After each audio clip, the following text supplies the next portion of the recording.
If you don't know where your people are at any one time, there's a problem. It's a big job to try and keep on top of everything that's happening right now. I'm with Hub right now. I manage a global team, basically helping all of our clients. It's becoming more important to have local coverage.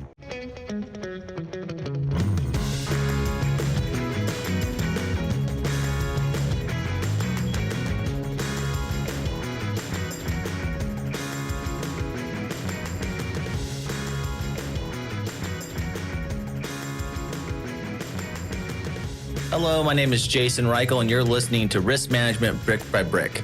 I'm fascinated with people who are helping build and maintain the physical world around us. On each episode of this podcast, we'll dive in with a risk manager, speak to them about how technology plays a role in this process. Welcome, Will, to Brick by Brick. I'm really excited to have you. I've been looking forward to this. Why don't you give a little bit about your background? I know it's not a straight line to get into insurance. Absolutely, yes. Well, I mean, funny story. So I guess let's start at the very beginning, right? So I was born in Argentina to an English mother, Italian father. 10 years, when we were 10 years old, we moved back to the UK, where I spent most of my time. And then 10 years ago, we moved over to the United States. Long story short, I was always destined to be in insurance and in global risk, I guess, just because of my background, the several languages that I spoke. Back then, unlike now, where we have like risk management courses that you can get to, which is fantastic. You know, this is great for the younger people. We didn't have that avenue open to us. You kind of like just fell into insurance. Yes, right. So I fell into insurance and they said, oh, great, you speak a few languages. Fantastic. We're going to put you in the global team then. Yeah. That's as scientific as it got back then. Yeah. But I haven't looked back then since. Is obviously, you know, the best decision I've ever made. And it's been fantastic. And today you're with Hub, correct? I'm with Hub right now. So I'm the Global Risk Solutions Practice Leader for Hub. So I manage our global team, basically helping all of our clients. So I manage the broker network, client execution, processes and policies. We keep in touch, you know, with all of our education piece when it comes to all the things that are happening all over the world, making sure that, you know, we are proactive, not reactive to all our clients. So it's a big job to try and keep on top of everything that's happening right now. Massive job. So you were giving a talk called Protect and Serve. Yep. Can you unpack, I like the title. Yep. Can you unpack what that means in the context of global risk today? What does that mean? Absolutely. So global, as I said, is very fluid right now, right? So what may be good right now may not be in 2, 3, 4 months or even a year's time, right? So it's a constant evolution of clients' processes, clients' risk management philosophies, and obviously clients' policies. You need to understand your client, know what your client does, not only obviously in the US for US-based risks, but also what's happening all around the world, because their business operations could be challenged differently depending on where they are. So it's making sure that you have that fluidity.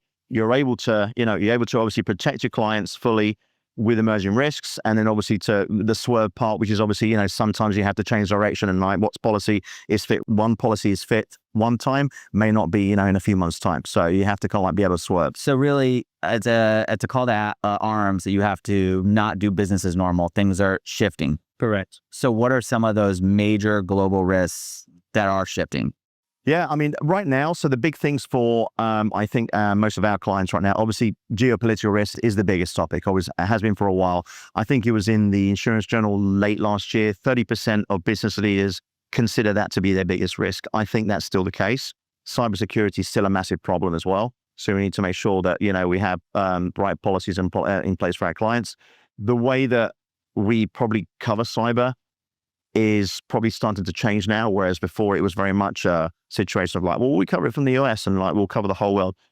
Individual policies in certain countries now for higher risks are starting to emerge there. It's important that, you know, you have those local policies in place. As much as it is cheap enough to have those local, you know, to have that covered on a non-admitted basis, it's becoming more important to have local coverage. It seems to be that in insurance, we come out with a new product. Mm-hmm. We do a blanket on it. Right. And then in order to diverse that risk profile, we then start to go hyper specific. It's interesting to see that in cyber. I've been looking at that. What is the catalyst? Is it the local laws that are shifting that? How hard they go after criminals? So it's more risky in these environments. What's driving that? I think it's a number of things. Those very good points. Those definitely are a factor. It's also the size of the company. The actual industry that the guys are in as well. Yeah. It's just basically on your risk profile. But a lot of it is to do with, like you said, you know, making sure that if a risk happens, you know, how good are your systems? And I think as we start to do more ERM studies and stress test businesses, that's where the area of most vulnerability is making sure that maybe not only if you have a global company, make sure that you maybe have different silos and not have servers all in one country, so just basically break up the risk. Has AI gotten up to the global scale where you are concerned about that as a global risk? It's starting to become a factor for sure. I mean, let's use driverless vehicles, for example, right? So automotive manufacturers' biggest risk was always automotive liability, right? Yeah. Physical risks. Now, when you're putting driverless vehicles in the car, cyber's much more prominent. Yeah. Because if something's going to go wrong, is it the driver's fault? Probably not. If it's driverless, it's going to be a product failure, right? Or it's going to be something to do with cyber. So it's shifted much more towards AI, much more towards cyber and that kind of thing.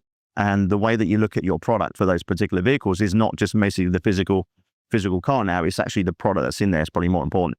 And let me ask you a question that you might, if you had a customer, you have a global risk manager, they are perfect for the risks that a history of the company. And now all these emerging risks, do you think you should diversify your team with people who are more familiar with that? Because the big question I always get is, 10 years ago, I was a risk manager in construction or something, even a global scale. I didn't have to think about all this stuff. How am I supposed to be the one that can manage all this risk? Do you think more companies should put more revenue, more capital into their risk team and to elevate that? Or that's a very good point. Obviously, we can't answer that question because I think it's down to the individual company's risk tolerance for a start, I guess, want and need to spend money in that area. Yeah. But I guess that's where obviously our brokers come in. So we have specialists from all over not just all over the world and all industries as well. So I work very closely with, our head of property, our head of cyber, our head of D&O. Yeah. So we work together. So they have the knowledge and expertise in that particular product.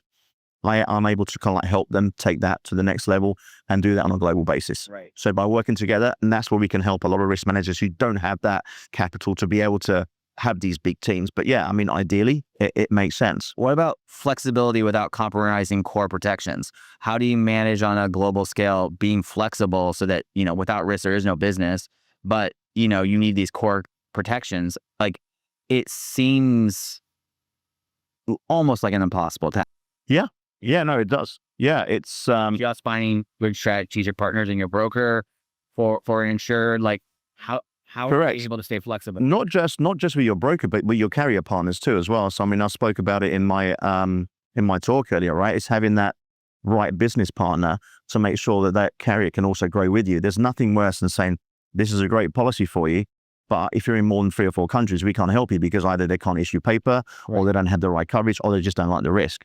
You as a broker need to make sure that you're ahead of that and make sure that, you understand your client's business, where they're going in the future. So you're almost planning for that potential growth, because if you don't, that's where it's going to become a problem. So that's where the flexibility comes in, and making sure that you understand your client's needs, where they're growing, where their operations are going, and then you're able to match them with the right business partners such as carriers, TPAs when it comes to claims, because no one likes claims, and risk manager's worst nightmare is having a claim overseas. Yeah. Because you don't speak the language, you don't understand the local laws. That is what's surely going to get a risk manager and a broker fired if that isn't handled properly. So you need to be on top of that. I love that.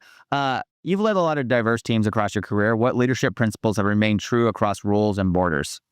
Just be mindful of everyone's culture. I always impress that on my team, especially the new starters, where you may get an email from somebody in Asia, for example. I'm not just picking, and it may be very direct, very quick, and it's like, well, that seems rude. No, that's their culture. It's just understanding how they operate, how they communicate. Correct, and that leads to good communication, because without good communication in the global space, your network's going to fall down, and obviously your service is going to fall down. So that's the number one thing I always say, is just be mindful of everyone's culture. Also be mindful that English may not be their first language as well. Right. So that's very, very important, because things can be missed in translation, especially with as good as technology is and as good as we can kind of talk to everybody around the world. Context is still really underneath the surface. And absolutely. Man, that is so real to try to build companies and have to deal with those issues all the time. What innovations are you most excited about when it comes to global risk, management? What's emerging that you think is interesting and cool that you guys are doing, that you see in the industry? I think so. Right now as well, because of the geopolitical risks and the things that are happening around the world, we're much more involved now with our political risks team. Trade credit as well is becoming more of an issue as well. So we're kind of really expanding away from just the traditional P&C. Here's your global property policy. Here's your global, casualty policy. Right, exactly. Yeah. Now we're getting into some cool things, because obviously clients have products and people flying all over the world. So you've got the people movement side of things, making sure that, and I always say to my clients, and I said this at my talk earlier as well, if you don't know where your people are at any one time, there's a problem. Because that's the number one question, right? So know where your people are all the time. If there's a major event that happens, that delay could be the reason that, something potentially goes wrong. Yeah. They need to understand what to do in an emergency as well. So have those procedures in place. So we're kind of getting more into the realms of, that kind of sophisticated, nuanced policies as well. Political risk as well. It's in the risk process is being put in place there below. Correct. And that's what I talk about being proactive, right? It's almost like I'm great at dinner parties, by the way. Yeah. Because, look how great, this is always doom and gloom, right? But you're always preparing for the worst. But if you prepare for the worst, then at least you know that you're prepared for when something does happen. You know what to do in that emergency situation. Correct. That should be job number one. Yeah. I don't know if you answer for this, but I'll ask. Is there a technology or strategy that you believe is underhyped or overhyped? That comes to mind when you say it. Good question. Yeah. So that's a good question. We're using technology more and more, not only for data and analytics. So risk tolerance, right? Of at what point should our clients stop buying insurance and maybe takes on some of the risk themselves? Rates have been increasing year on year, quite a number of years. We have a great data analytics team, a score model that kind of like highlights, your risk tolerance and, and at what point does it become unviable to buy insurance premium? Yeah, because of the insurance premium cost. That's pretty cool. And I think we're starting to use that more. I think that's probably underused at the moment, but I think we're going to start to see that continuation. Yeah. We've seen a lot more, and I hate using middle market, I say large corporate. Some of the large corporates are starting to look at captive feasibilities now. Before, captives were always for the big players, right? Now, that $1 billion turnover company is also looking at potential captive programs. So data helps. Talking about that recently, about captives and that move, which I think is good. It helps, keep it flexible. Actually, it helps the insurance industry as well, because it kind of takes a lot of the pressure off of them, because there's less people inclined, there's less capacity, there's less people inclined to want to cover certain risks. So by doing that, you're transferring some of the risks. It's almost like you're showing that insurer that, hey, listen, I'm a good risk. I believe in this. I'm willing to take some of the risk on myself. And then the insurance industry is like, we'll see. Okay, let's play a game of Risky or Too Risky. How about that? Okay, let's do that. All right. Rolling out a global insurance program without local market conditions. We already talked about this. Risky or Too Risky? That's too risky. Yeah. What about a lot of these companies are growing through acquiring other companies in regions that have their own risk programs already. It's not that you're setting up shop, you're acquiring culture. Right. Risk culture. Right. Do you advise on how to, is it important to get, when you acquire a company, for them to come onto your risk culture, or is it important for you to understand theirs? We talked about the cultural element between people, but what about businesses? Correct. No. We absolutely need to understand their business culture. So again, a good example of this, right? So we have a US risk manager, and this happens all the time. And this is about the different buying cultures and the risk tolerances in different parts of the world. In the US, we like big deductibles. Like we're saying, we'll take a big deductible, big chunk of deductible, right? Because we're just talking about potential captives, right? You do that with your Asia company, they like to buy the most, almost ground up insurance. Yeah. If you do that, that's going to basically freak them out. They're going to be pretty stressed out if you come to them and just say, you've got a global program, you're going to be part of our global program, your deductible is $1 million. Right. So what we do in order to, with obviously the risk managers, what we suggest is we have local infield policies. Yeah. So, so the global program's only going to cover risks above 1 million. Not a problem, fine. That's the way that the program's designed. That's the way the risk manager wants it. However, in Asia, sometimes even via contracts, sometimes their contracts specifically state deductible must not be bigger than $10,000 because that's how they're used to doing it, right? So we buy what we call local infield policies that are almost like ground up. Maybe there's a small deductible all the way up to the $1 million. So that gives them that comfort level. So they've got a local policy in place there. And then obviously you've got the large deductible program. Having risk managers or risk analysts at those points as well, or can you manage everything from a global perspective? We can manage it from a global perspective, and obviously we will link in with our local network and just say, hey, we need a local infield policy. We need it up to $1 million. Yeah. Our global program's this, and then our global program will sit above that local infield policy, so there's no gap. So let's just say there's a claim for $2 million. First $1 million is paid by the local infield policy, then we pick up the rest. It's so amazing how much business culture drives this, because I'm a technologist. I live in San Francisco, worked at many tech companies, global tech companies. And, when you go to Europe and to think, you have how much debt or how much VC money did you take? Yeah, all of Europe is running on basically building the companies from the ground up, right? So their tolerance are very different, right? They don't have that money sitting there for that rapid growth and other things like that. It's just so interesting how as we globalize, we have to relearn how this new business model is going to work. And it's just a fascinating topic for me. I could talk about it for hours. Let's assuming this works in let's go. Waiting for an incident to test your multinational claim process.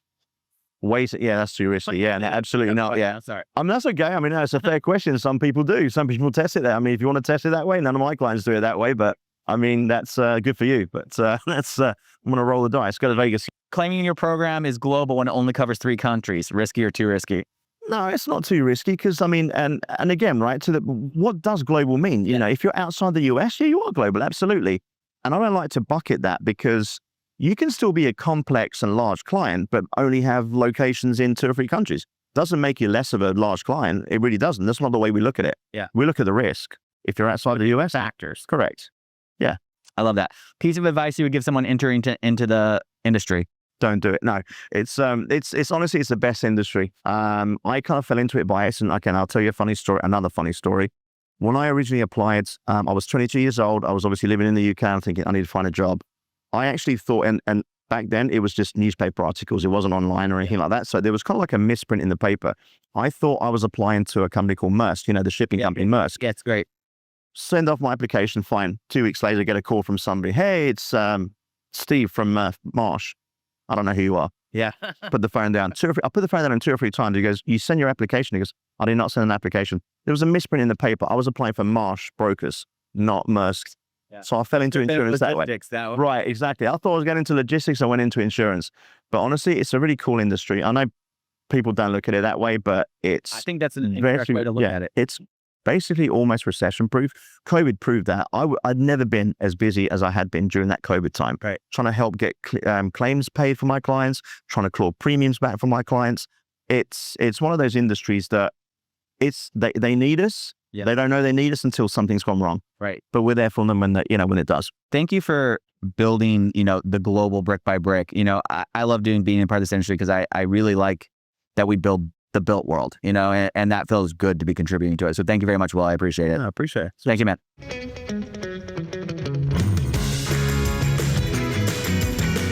Risk Management Brick by Brick is brought to you by TrustLayer.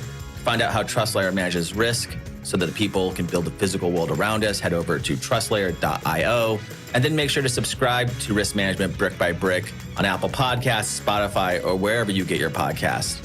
On behalf of the TrustLayer team, thank you for listening.